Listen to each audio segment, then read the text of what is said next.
Alright guys, well welcome back and thanks for watching this special video.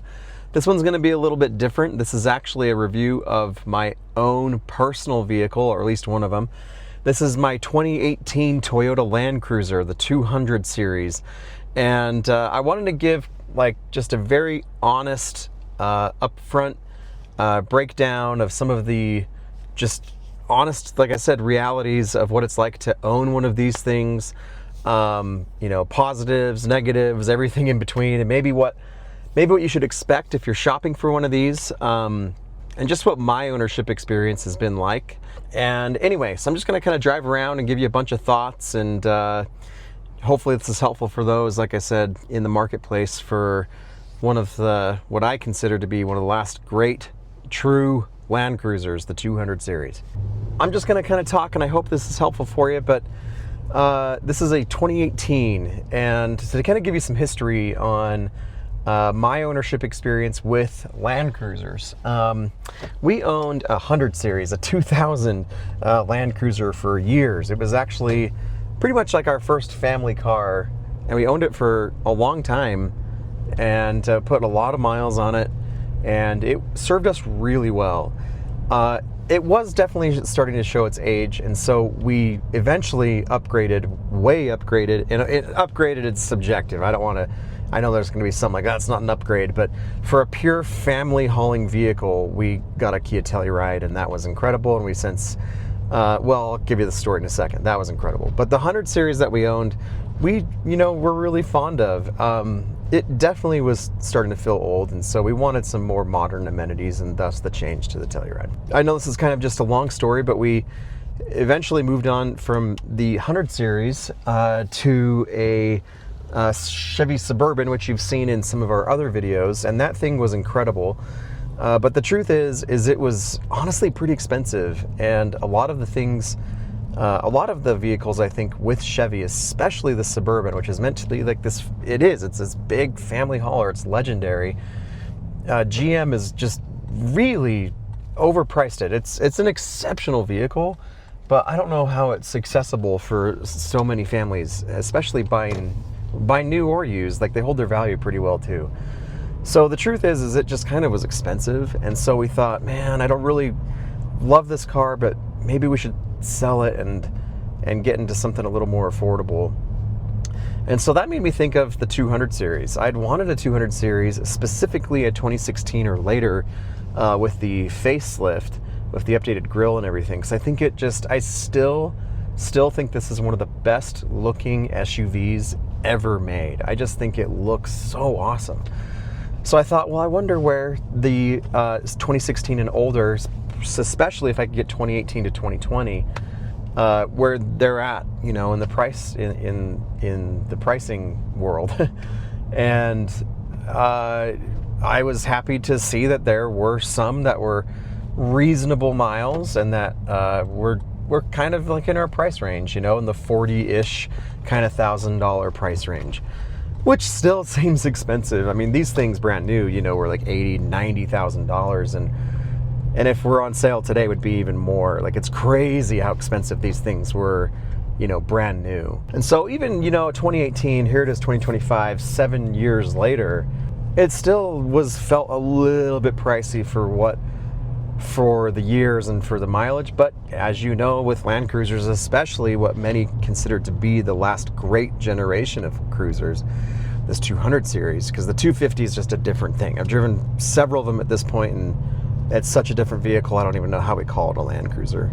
Anyway, so we picked it up for about in the mid 40K range, and this one has 130. When I bought it, I had like 135,000 miles, 136. It now has just over 138,000 miles. So I knew that was kind of like, oh, that seems like a lot of miles. Yes, but with anybody watching this video, you already know these things are built to last, and they could go, I mean, this motor is known to go over 1 million miles when it's properly maintained and not neglected. And so I tried to find one with like at least somewhat decent maintenance history that had been reasonably well taken care of. And I've actually found this one local to me. I found it up in Park City.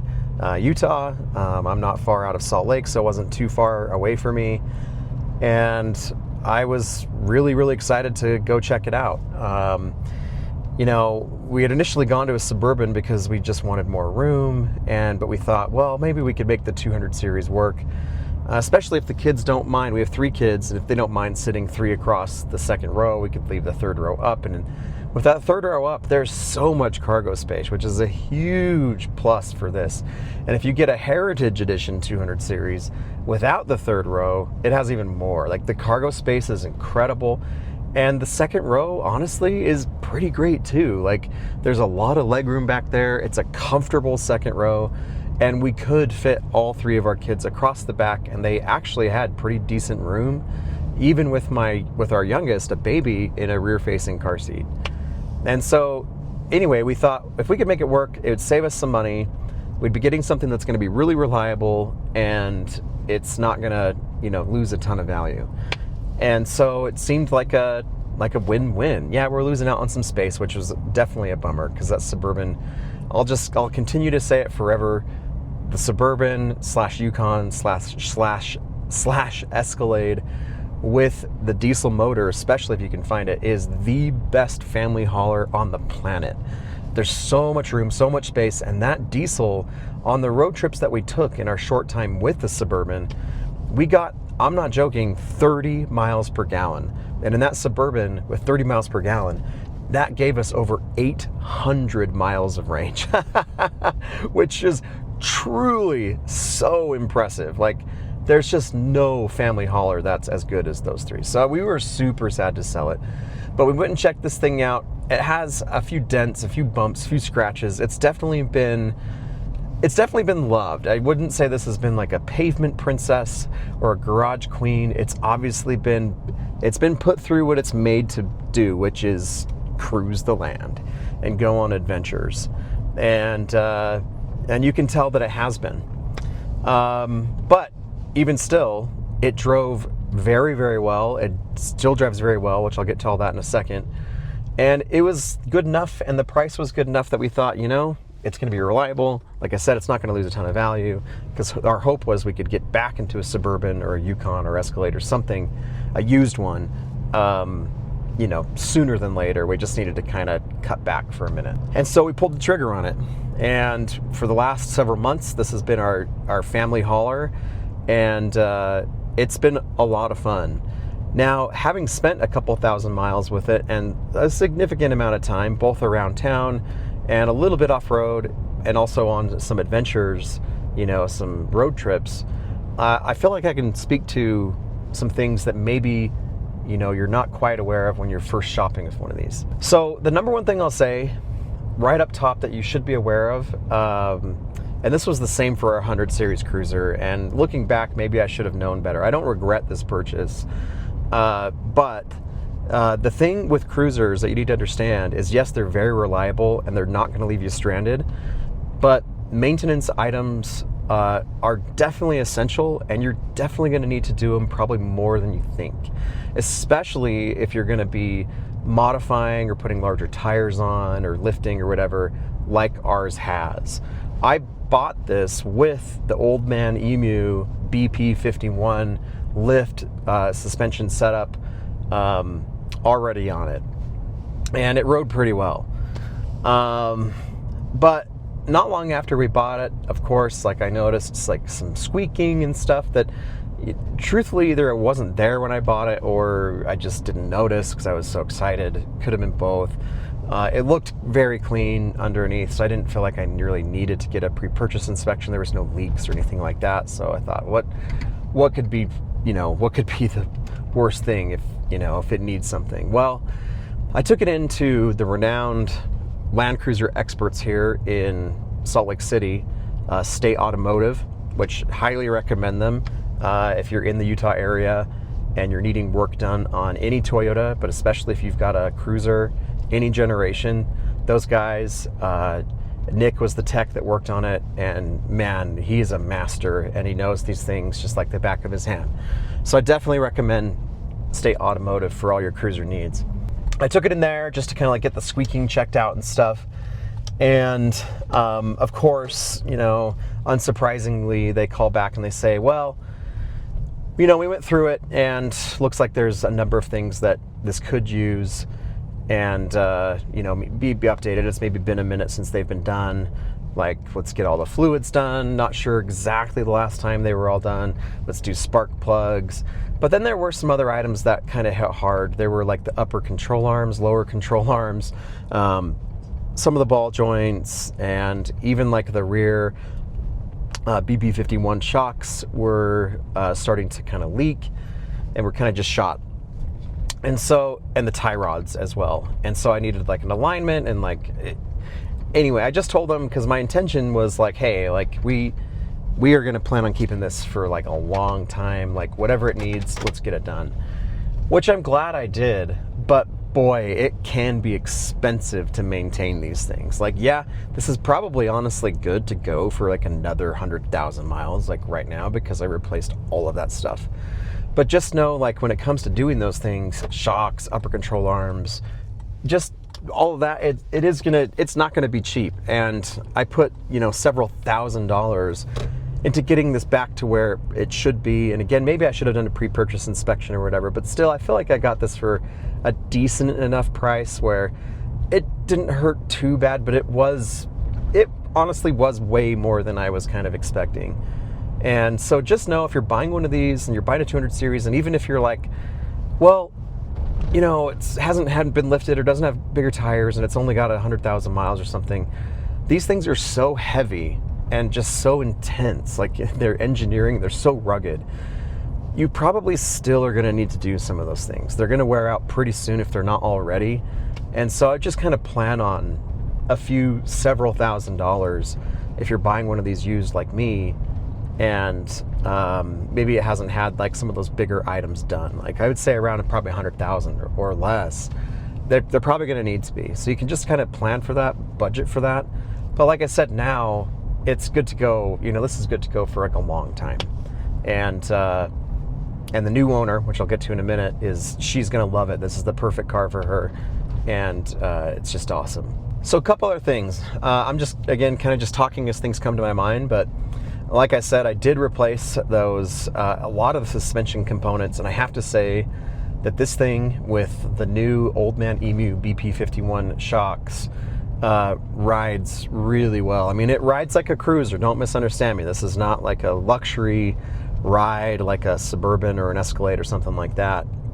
This is, you know, kind of rough and tumble, and it's an off-road SUV. And this one has, you know, almost 35-inch tires, these BFGs, KO2s. And so, but that said, even with it being a pretty intense off-roader, and you can adjust these these shocks to be a little bit softer too, it rides so well, and the steering is like so direct, and it's so easy to drive. It's so easy. Like, I love driving this thing around. Like, you feel, especially with this lift, you feel like the king of the road in this thing. Like, the visibility is amazing. The windows are huge. You sit pretty high, like the belt line is low, and you just kind of put your arm there, and it just feels great. Like, I love the seating position. I love everything about the driving experience. Like, you just feel awesome driving it. Like, it just feels adventurous. It feels fun. It looks and honestly drives unlike most other things on the road. Like, as to how it drives, like, this truly, it actually, and I don't know if this is a good thing or a bad thing. For me, it's a good thing. Some of you might be like, but I assume if you're watching this, it's a good thing. This does drive and remind me a ton of our old 100 series, but just better. Like, it's the same kind of driving characteristics, the same kind of like visibility and like layout of everything, but it's just better. And but it's so much the same. Like, you can totally feel the roots of this thing going way back to the 100 series, and like a lot of the great things they did with that cruiser that they carried over and improved and adjusted and whatever, expanded upon for this 200 series, especially these later years 200 series. But yeah, driving it is just so good. I mean, it can be a little stiff and harsh depending, and it's all relative, but I think it rides very well. It's just not going to ride like I said, like a luxury SUV. Don't be mistaken about these things. Like, they are luxurious, especially for the time they were. but they are not going to ride maybe like what you would compare to like a modern, you know, luxury SUV. Other things about this as well, going back to just how it looks real quick, I had mentioned this looks unlike anything like else on the road, and it is. This is such a unique buying choice.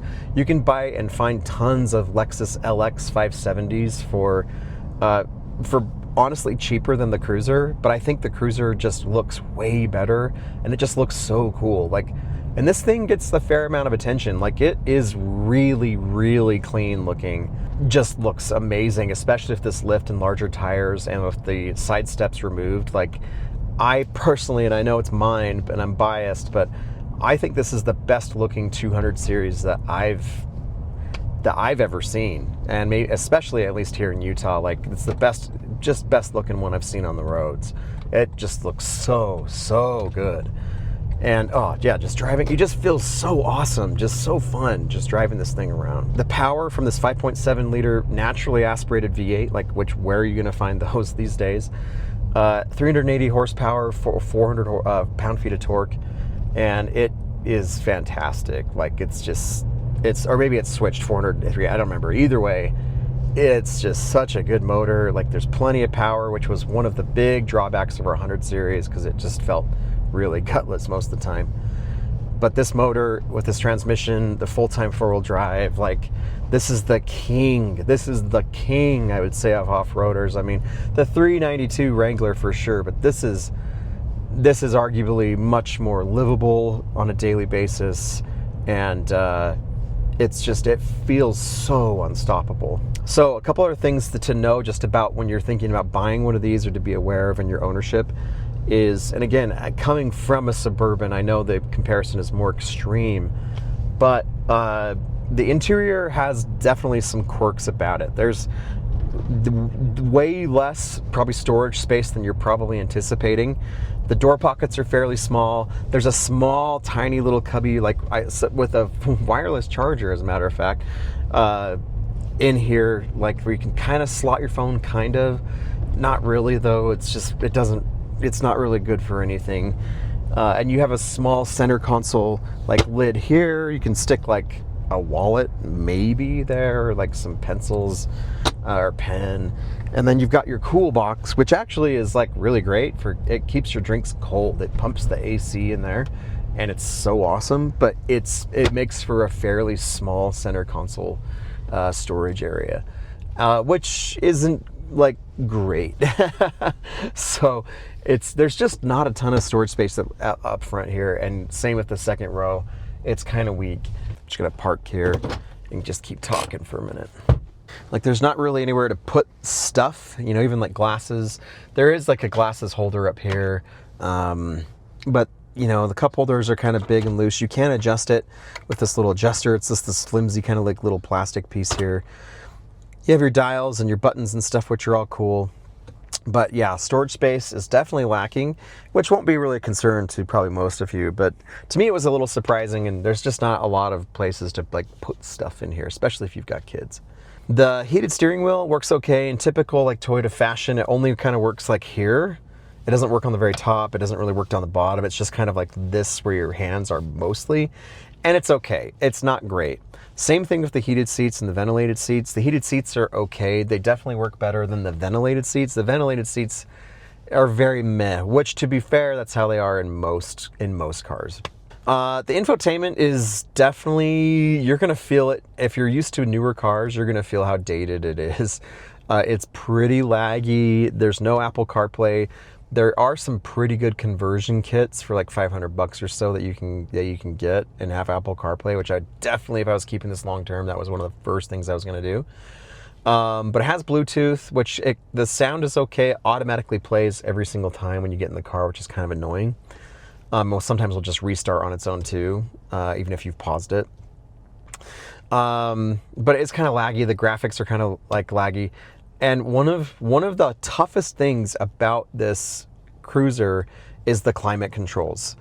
Like, when you start it up, there's probably like a good, no joke, 30-second delay before you're able to adjust any of the climate settings. And so you've got to start it up and just kind of sit there, and maybe it's 100 degrees outside, still you're not getting anything for about 30 seconds. And then you've got to hit climate, go in and tap it. You've got to tap over another button for AC. You got to tap another button to turn off the 4-zone. You got to tap another button to do the rear controls, and tap another button to, again, put it on 4-zone or take it off.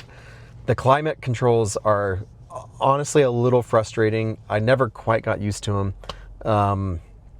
But, you know, on the plus side, the AC is really good. It's like freezing cold and works just really, really great.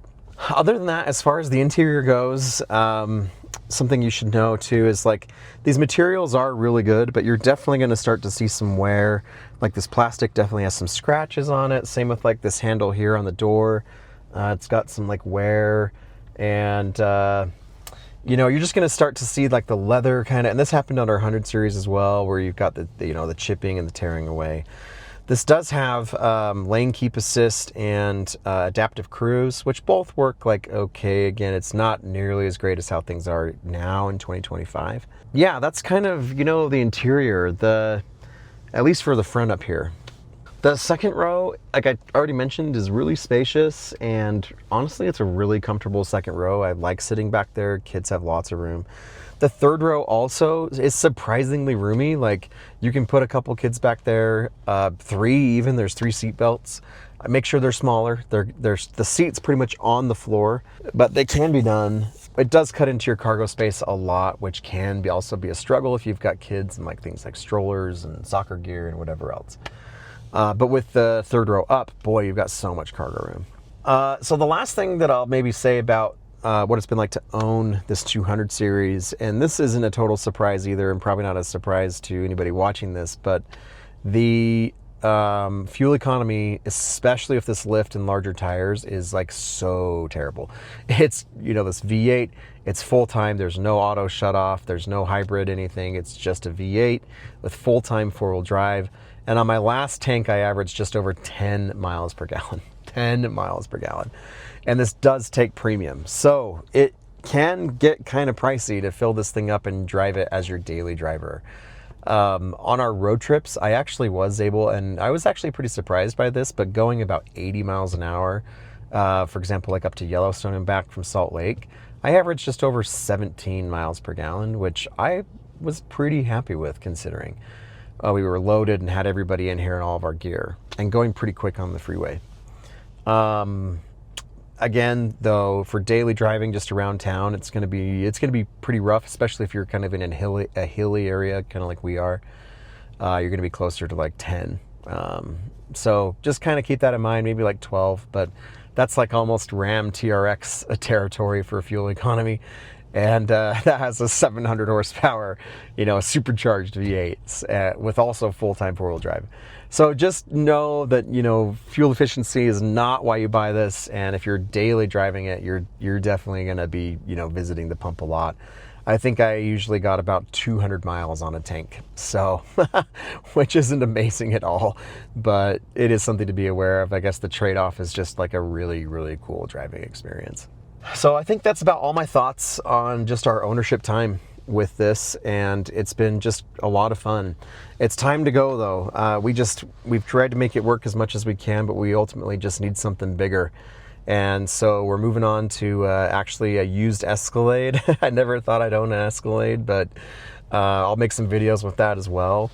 But the Escalade, actually, you can actually get like older Escalades, 2021 or so, with the diesel, which is what I wanted, for less than a lot of Suburbans, or about the same, and it has more features. So I thought, well, I'm not really an Escalade guy, but why don't just get the Escalade? It's a better deal. So we're moving on to that. It has way more room. It's the ESV, so it's got, you know, it's the big one, and we're super thrilled about it. And it, as much as I love off-roading and adventuring, and like I love this cruiser, it's just the right move for our family right now. And I am really sad to see this one go.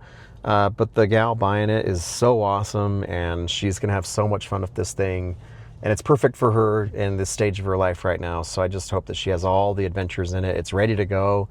All the maintenance has been done, and it should be good for, like I said, the next 100,000 miles just to beat on and just get out into the wilderness. So Anyway, guys, if you've owned a 200 series, let us know what your experience has been. I mean, these are great. Like hardly, very little complaints if you know what you're getting yourself into. But until next time, guys, thanks for watching and subscribing. More updates on our personal vehicles and maybe more long-term kind of videos as well. The car reviews have kind of slowed a little bit, which is fine. So you'll probably see more of our personal cars on here and what it's like to own them. So until next time, guys, thanks so much for watching, and I'll talk to you then. See ya.